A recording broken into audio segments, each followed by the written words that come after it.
kalian udah absen ya pagi-pagi ya, hebat. Sudah sarapan belum? Nah, sekarang Bu Guru akan menjelaskan materi tentang IPA ya. Tadi sudah mendengar penjelasan Muslis belum melalui voice note?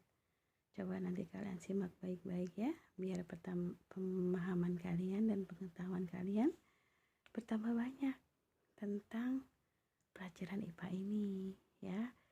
Bu Sulis akan coba menjelaskan tentang perkembangbiakan tumbuhan dan hewan. Nah, di buku paket itu hanya sebagian kecil informasi yang kita dapat ya. Jadi kita harus memperluas lagi, memperkaya lagi informasi tentang materi tersebut. Nah, materi yang akan dibahas pada pekan ini kita fokus pada perkembangbiakan tanaman atau tumbuhan ya. Karena pekan depan kita sudah membahas tentang perkembangbiakan hewan. Jadi, mohon maaf kalau hari ini banyak sekali yang harus kalian serap dan harus kalian cerna dan harus kalian pahamin ya. Berikut dengan tugas-tugasnya. Tapi insya Allah semua itu bermanfaat untuk kalian ya. Nah, Bu Guru mau coba menyimpulkan adalah perkembangbiakan tumbuhan itu dapat dilakukan dengan dua cara. Satu, perkembangbiakan secara generatif. Ingat ya apa? Generatif. Jangan lupa. Ayo coba Nabil sebut. Lalu Andika, coba ulangin. Abi, coba bisa nggak mengucapkan generatif? Arfan, Ruth,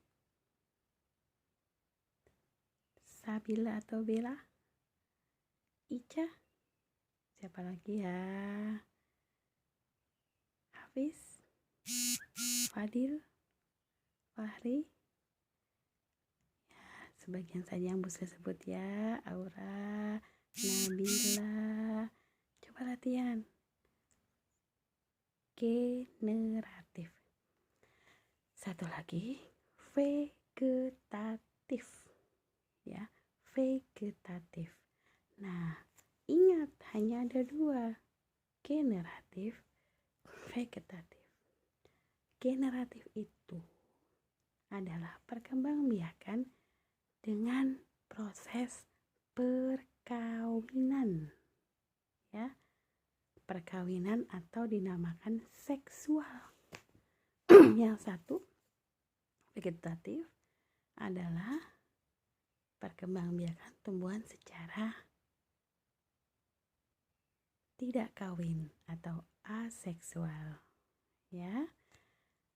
Nah, yang generatif itu atau perkawinan membutuhkan pertemuan antara sel jantan dan sel betina yang dilakukan oleh tumbuhan itu sendiri ya.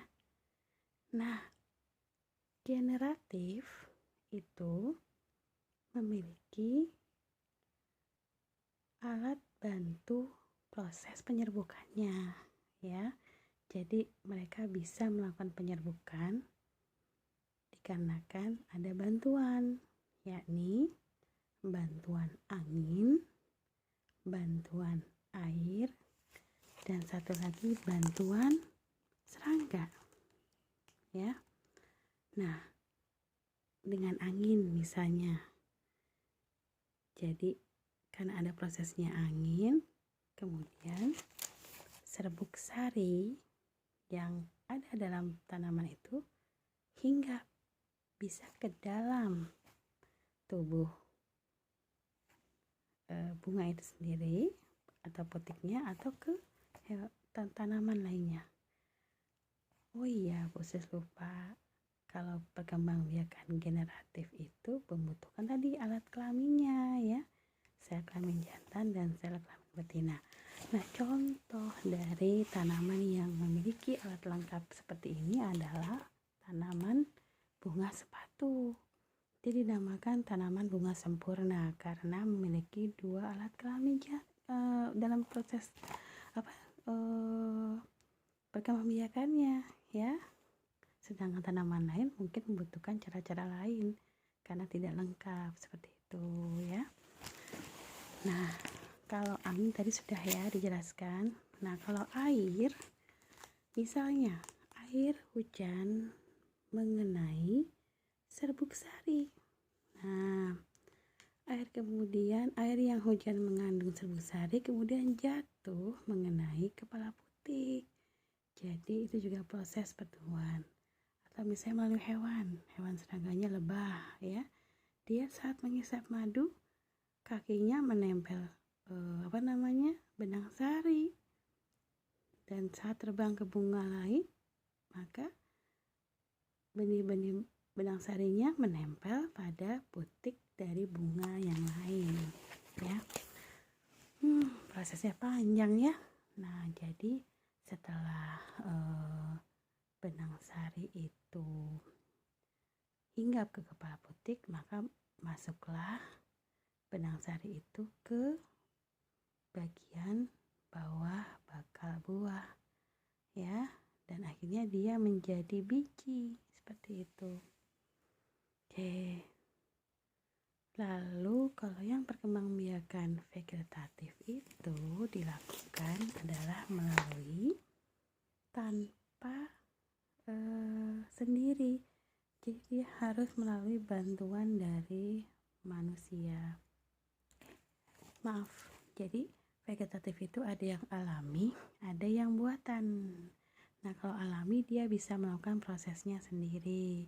Sedangkan yang buatan itu dia perlu bantuan tangan manusia, ya.